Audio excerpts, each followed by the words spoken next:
पहली कमाई हो या फिर आप जल्द रिटायर होने वाले हो, फाइनेंशियल प्लानिंग की समझ और जरूरत आपको ताउम्र रहती है। योर मनी में हम आपको सही, सटीक और सरल भाषा में फाइनेंशियल प्लानिंग की अहमियत के बारे में बताते हैं।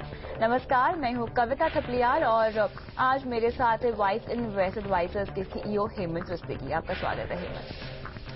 शो की शुरुआत करते हैं एक अहम चर्चा के साथ। आपने अक्सर रिवर्स मॉर्गेज के बारे में सुना होगा, लेकिन ये क्या होता है और क्या आपको इसकी जरूरत है? कैसे रिवर्स मॉर्गेज से फायदा उठाया जा सकता है, समझते हैं यहाँ पर हेमंत से।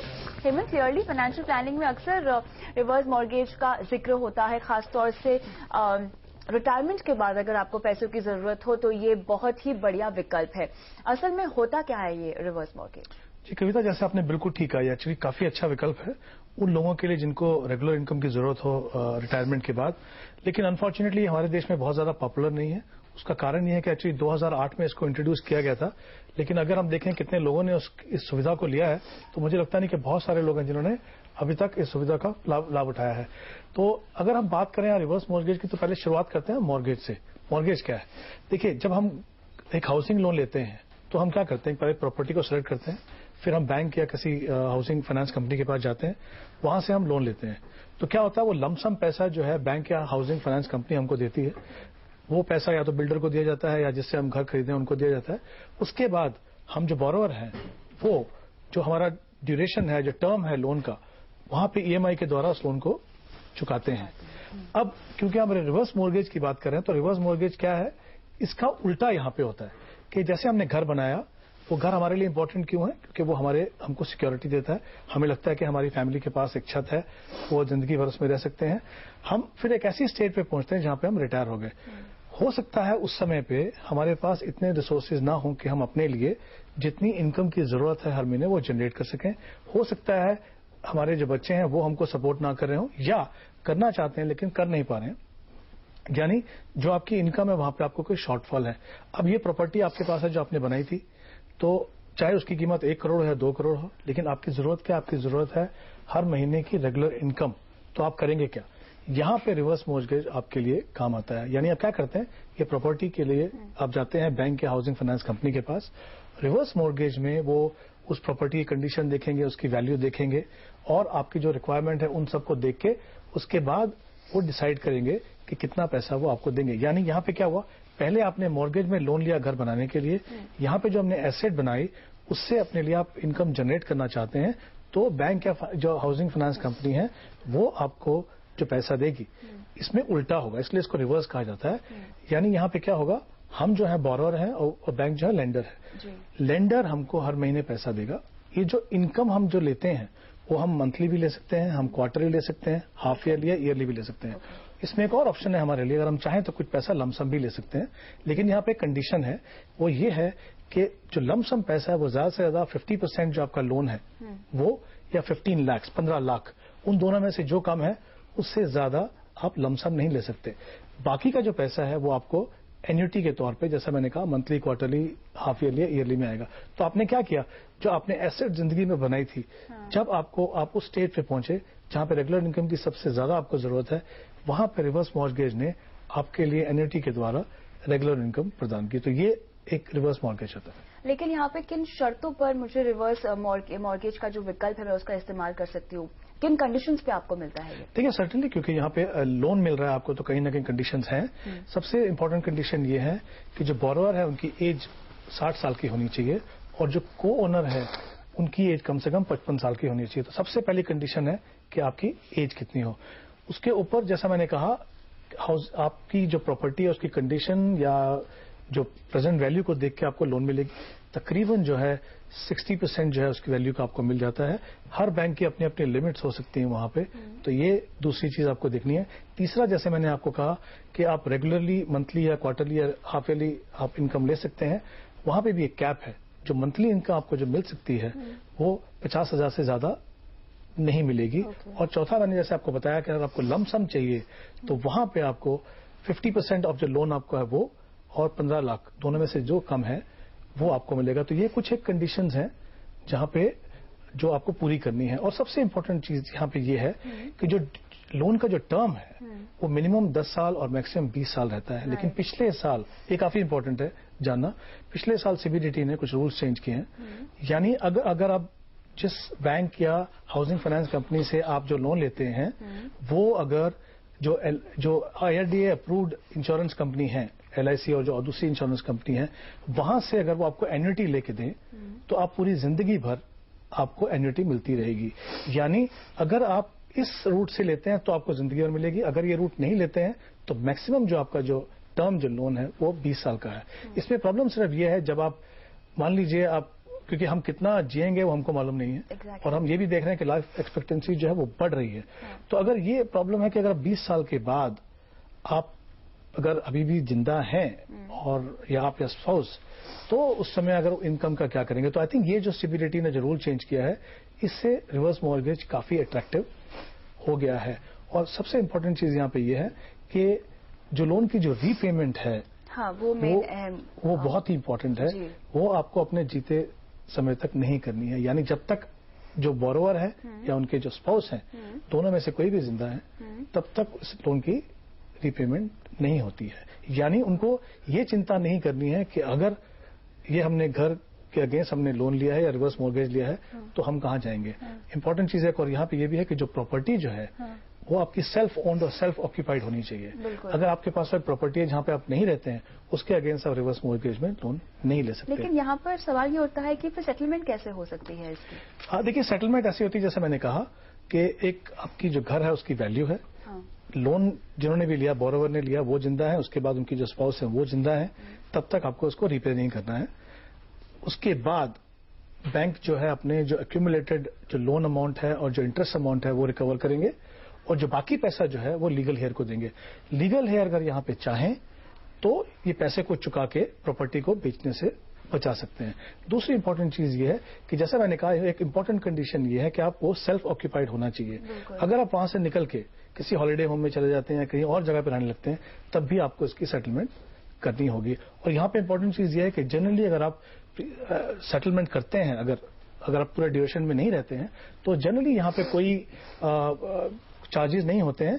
लेकिन अगर ये टेक ओवर किसी और बैंक से किया जाता है तो वहां पे कुछ चार्जेस हो सकते हैं। तो आई थिंक ये टर्म्स एंड कंडीशन है जिनको आपको पूरा करना है। बिल्कुल, यहाँ पर हमें ब्रेक पे जाना है, लेकिन उससे पहले छोटा सा सवाल, क्या रिवर्स मॉर्गेज एक लौता विकल्प है अगर रिटायरमेंट के बाद आपको अपना घर को यहाँ पर मॉर्गेज करना है और कुछ अपनी डेली लाइवलीहुड कमानी है?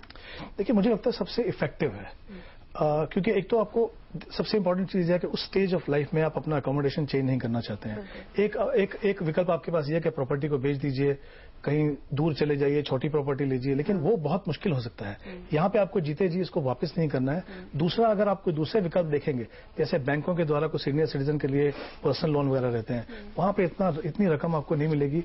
और एक और प्रॉब्लम हो सकती है कि अगर आपकी रीपेमेंट कैपेसिटी नहीं है, स्पेशली जब सिक्योर्ड लोन लेते हैं, तो आपको लोन भी नहीं मिलेगी हो सकता है। तो मुझे लगता है इन सबको देखते हुए तो रिवर्स मॉर्गेज है वो सीनियर सिटीजन्स के, अगर वो टर्म्स एंड कंडीशंस को पूरा करते हैं तो सबसे अच्छी ऑप्शन है। चलिए, तो यहाँ पे सीनियर सिटीजन के लिए बेहतर ऑप्शन निकल कर आया है रिवर्स मॉर्गेज। योर मनी में लगातार इसी तरह के अहम मुद्दों पर हम चर्चा करते रहते हैं, लेकिन फिलहाल वक्त है एक ब्रेक का। ब्रेक के बाद आपको बताएंगे रिटायरमेंट के लिए कैसे जोड़े 2 करोड़ रुपए और बच्चों की पढ़ाई के लिए भी कैसे जोड़े पैसे, करेंगे चर्चा इस ब्रेक के बाद।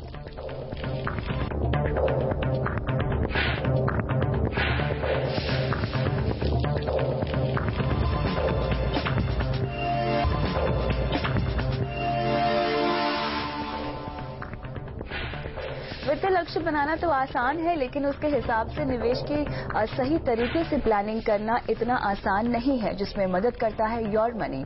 आगे बढ़ते हैं और अब लेते हैं हमारे पहले दर्शक गुजरात से जयेश प्रजापति का सवाल। गुड इवनिंग जयेश, आपका सवाल क्या है, पूछिए। गुड इवनिंग मैम जी। मैं इस समय गुजरात से बोल रहा हूँ मैं। पहले तो मैं थैंक यू बोलना चाहूंगा कि आपने मेरे कुछ सवाल अपने प्रोग्राम में शामिल करने के लिए। बिल्कुल, बहुत बहुत शुक्रिया, आपने अपना सवाल योर मनी को भेजा। आपके सवाल के जरिए हम बाकी दर्शकों की भी समस्याएं यहाँ पे सुलझा सकेंगे। पूछिए, क्या जानना चाहते हैं आप? मेरी एज अभी 30 ईयर्स है। हाँ। मैं प्राइवेट कंपनी में जॉब करता हूँ। हाँ। एनुअली मेरा 5 लाख का पैकेज है। और करीबन 15,000 मेरा मंथली एक्सपेंसेस है। ओके। और मैंने भी अपनी लाइफ में थोड़ा डिसाइड की है, उसके मुताबिक थोड़ा बहुत SIP और अदर इन्वेस्टमेंट किए हुए है। ठीक है।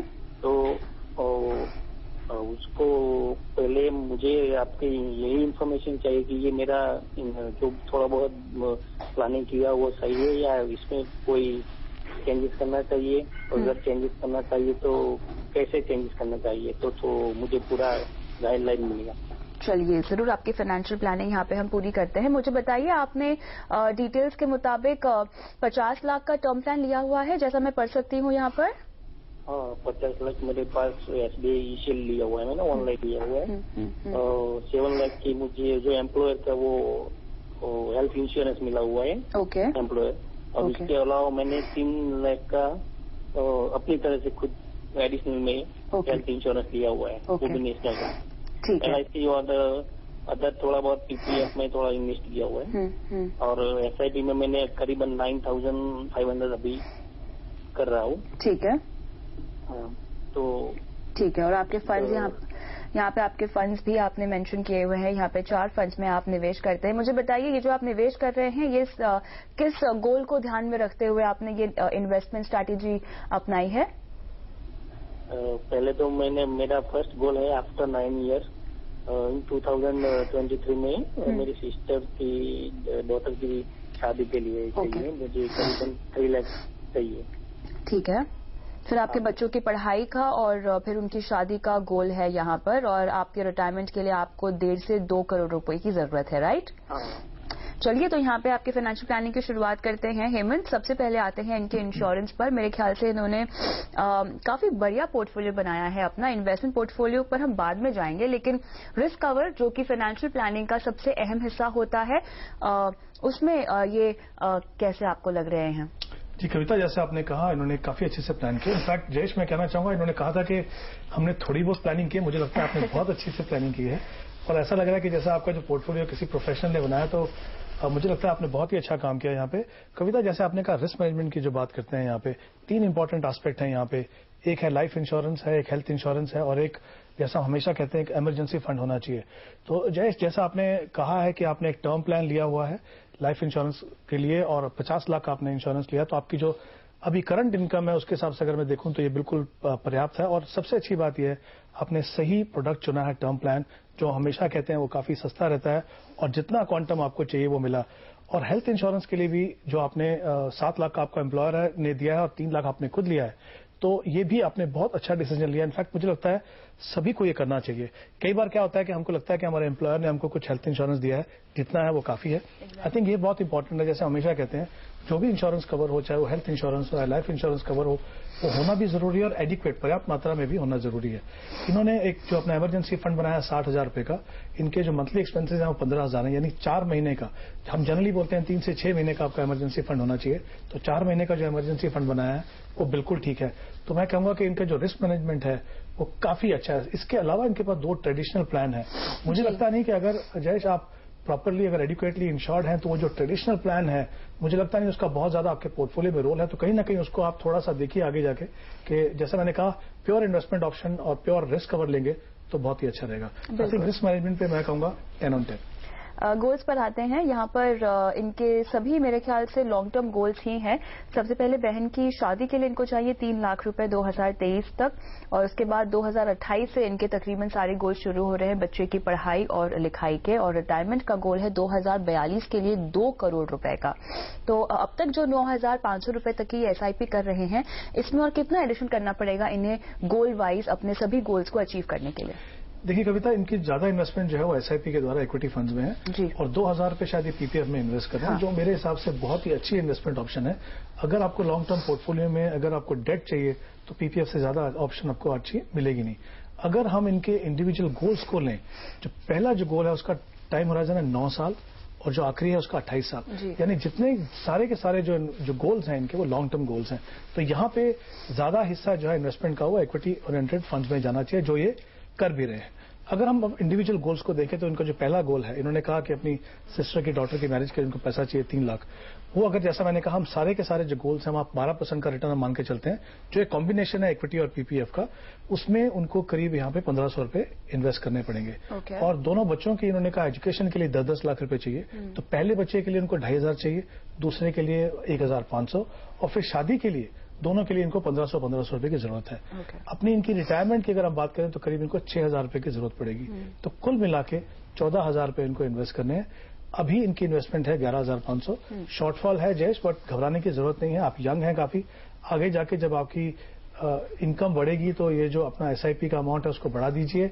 हाँ, थोड़ा सा ज्यादा बढ़ा दीजिए ताकि जो शॉर्टफॉल अभी अगर 2-3 साल रहेगा उसको आप पूरा कर सकते हैं। तो मुझे लगता है जो गोल्स हैं इन्वेस्टमेंट पॉइंट ऑफ व्यू से वो डेफिनेटली पूरे हो सकते हैं। इंपॉर्टेंट चीज ऑफ कोर्स ये है, जैसा हम हमेशा कहते हैं कि अगर आपने एक प्रोसेस को शुरू किया है, मार्केट में कुछ भी रहे जयेश, आप अपना जो प्रोसेस है उसको कंटिन्यू कीजिए। बिल्कुल। यहाँ पे जो जैसे कि इनके पोर्टफोलियो को हम देख रहे थे, इनके पास सारे इक्विटी म्यूचुअल फंड्स ही है। यहाँ पर इनका कंप्लीट इक्विटी ओरिएंटेड पोर्टफोलियो है। यंग है, 30 साल के हैं, मेरे ख्याल से शायद रिस्क लेने की क्षमता है इसकी, इसीलिए इन्होंने ये पोर्टफोलियो बनाया है। लेकिन आपको लगता है कि डेट एलोकेशन भी करना अनिवार्य होगा आगे चलकर, अगर अभी नहीं तो? देखिए, कुछ एलोकेशन ये कर रहे हैं पीपीएफ के द्वारा, बट मेरा ये मानना है कि जब आप एक्यूमुलेशन फेज में हैं तो आप ऐसी एसेट क्लास में जाइए जहां आप इन्फ्लेशन को बीट कर सकें। ये बात सही है कि इक्विटी जो है as an aggressive asset class है, लेकिन हम ये ना भूलें कि अगर आप सिस्टमैटिकली इन्वेस्ट करते हो तो उस रिस्क को काफी हद तक कम कर पाते हो। एक चीज यहाँ पे और कहना चाहूंगा मैं इनको कि जितने भी आपने जो पोर्टफोलियो बनाए हैं, हर गोल के लिए एक अलग से पोर्टफोलियो बनाइए। जैसे फॉर एग्जाम्पल अगर जो पहला जो इनका गोल है, जो सिस्टर की बेटी के लिए इनको पैसा चाहिए 1500 रुपए इन्वेस्ट करने, इनकी एक इन्वेस्टमेंट है एचडीएफसी बैलेंस फंड में, तो उसको उसके लिए अलाइन कर लें। ऐसे अगर हर गोल के लिए आप इन्वेस्टमेंट को अलाइन करेंगे तो क्या होगा, एक तो आप उसको प्रॉपरली मॉनिटर कर सकेंगे, दूसरा अभी एक गोल के जो पैसा है वो दूसरे गोल के लिए इस्तेमाल नहीं करेंगे। तो अगर ये कर लें और जैसा मैंने कहा डिसिप्लिन रखें पूरा जो इन्वेस्टमेंट होराइजन है, कोई कारण नहीं है कि आप अपने इन गोल्स को पूरा ना कर पाए। चलिए जयेश, आपका पोर्टफोलियो, इन्वेस्टमेंट पोर्टफोलियो को तो यहाँ पे हमने थम्स अप दे दिया है, लेकिन आपका एक और सवाल बचता है क्रेडिट कार्ड का। आपको क्रेडिट कार्ड लेना चाहिए या नहीं, इसका जवाब योर मनी में हम देंगे इस ब्रेक के बाद।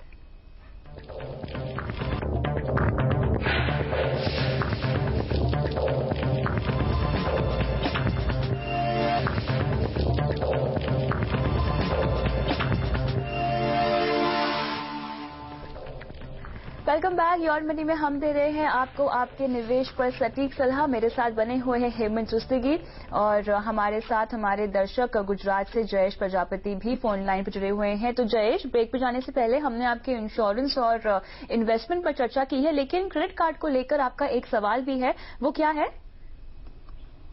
कि मुझे एसबीआई क्रेडिट कार्ड ऑफर कर रहा है, मैंने जो कार लोन लिया है ना उस पर, वो मुझे क्रेडिट कार्ड ऑफर कर रहा है, तो मुझे वो लेना चाहिए या फिर नहीं लेना चाहिए? चलिए यहाँ पे आपको बताएंगे कि आपको क्रेडिट कार्ड लेना चाहिए या नहीं, और साथ ही बाकी दर्शकों को भी बताते हैं कि क्रेडिट कार्ड लेने में एक तो फायदे क्या होते हैं हम सबको पता ही है, लेकिन कितनी सतर्कता से आपको उसका इस्तेमाल करना चाहिए। हेमंत, आपकी क्रेडिट रेटिंग पर असर पड़ सकता है अगर आप थोड़े से भी अवेयर ना हो और अलर्ट ना हो क्रेडिट कार्ड का इस्तेमाल करते वक्त।